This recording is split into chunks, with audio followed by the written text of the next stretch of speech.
Very objectionable. মোসাদ্দেকটা মুক্তিযুদ্ধ না, civil war আর ওয়ারের মধ্যে পার্থক্য আছে।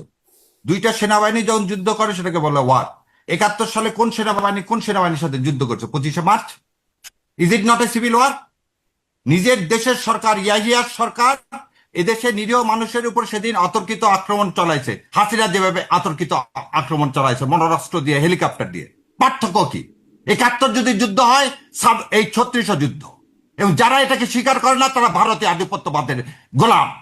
এটা আমার ব্যক্তিগত কথা, আবার বলতেছি, দুটাই যুদ্ধ। ওটা ছিল পাকিস্তান আধিপত্যবাদের বিরুদ্ধে, আর এটা হচ্ছে ভারতের আধিপত্যবাদের বিরুদ্ধে, হাসিনার বিরুদ্ধে না।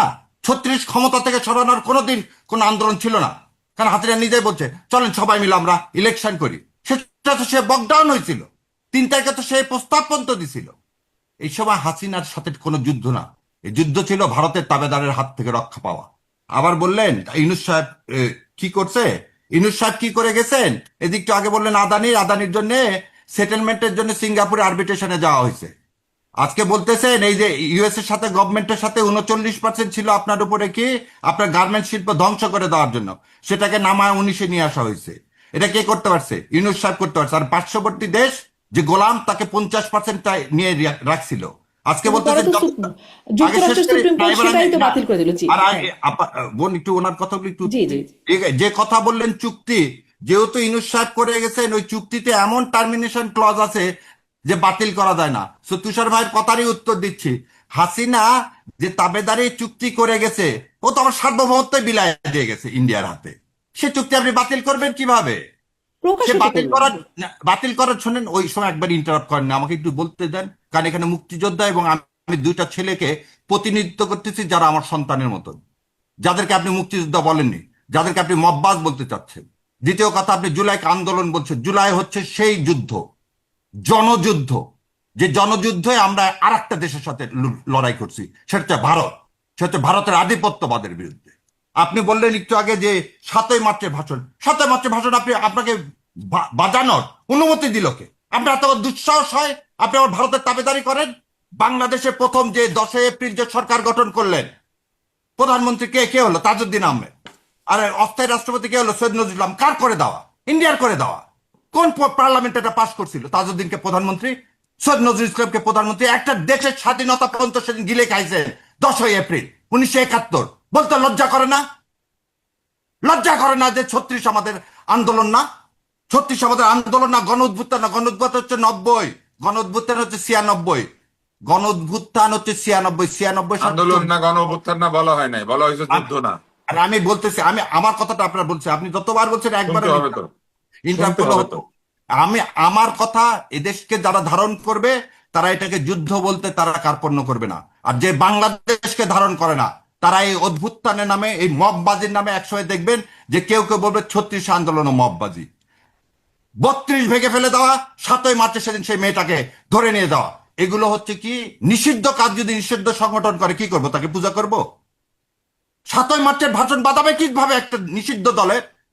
যে লোকটা এই দেশকে ভারতের হাতে হায়দ্রাবাদ বানায় দিয়ে চলে গেল, যার মেয়ে দেশের স্বাধীনতা সার্বভৌমত্ব ভুলণ্ঠিত করলো, আজকে বড় বড় কথা ওই মেয়েটার সাথে আজকে দুইটা মুক্তিযোদ্ধার সাথে তুলনা করেন। 71 সালে যদি মুক্তিযুদ্ধ করে, তাহলে এই ছেলেগুলো মুক্তিযুদ্ধ করেনি কেন? 15 বছর তো কোনো রাজনৈতিক দলের ক্ষমতা হয়নি একটা বালির ট্রাক সরানোর। শেখ হাসিনাকে ফেলে দেওয়া তো দূরের কথা, জীবন বাজি রেখে যে মায়েরা দাঁড়ালো, 6 বছরের 4 বছরের বাচ্চা মারা গেল, ও সেটা যুদ্ধ না, সেটা বিপ্লব না, সেটা উদ্ভুত্থান। এর সাথে সবাই কোনো 4 বছরের বাচ্চা মারা গেছে, এর সাথে সবাই 6 বছরের বাচ্চা মারা গেছে। এক মিলন মারা যাওয়াতে এরশাদ সাহেব ক্ষমতা ট্রান্সফার করে দিলেন, ইলেকশন দিয়ে দিলেন। আর এবারে কি ইলেকশন ছিল? আজকে ইউনূসের কথা বলা হয়, ইউনূসের সাথে যে বলেন যে ক্ষমতা ছিল পাকিস্তানের সাথে চুক্তি করে, যা পাকিস্তানি ও চীনের সাথে চুক্তি করলো কে? প্রতিরক্ষা চুক্তি। কেন বলা হলো সেদিন এই চুক্তি এখন সাইন করেন না, নতুন সরকার আসার পর করবে? কেন ভারতের সাথে এই কথা তো কেউ বলে না। ইউনূস সাহেবের সেদিন উচিত ছিল এটা সাইন করা। ইউনূস সাহেবের অবশ্যই উচিত ছিল এই জনগণের ম্যান্ডেট, এই জুলাই সনদ বাস্তবায়ন করে গণভোটের ভিত্তিতে এই সংবিধান 72-এর ভারতের লিখে দেওয়া সংবিধান ফেলে দিয়ে নতুন সংবিধান রচনা করে তার উপরে কি ইলেকশন দেওয়া। উনি কোন অদৃশ্য শক্তির কারণে সেদিন এই ফেব্রুয়ারি মাসে বিএনপির হাতে ক্ষমতা তুলে দিলেন? এটা তার অযোগ্য। আর আপনি বলতেছেন এই যে আইন উপদেষ্টার কথা বললেন আসিফ নজরুল, এটা গাদ্দার, মির্জাফরের চেয়েও বড় গাদ্দার। এই গাদ্দারের কথা যদি বিশ্বাস করছেন তো এদেশ ভুলণ্ঠিত হয়ে গেছে সেই কারণে।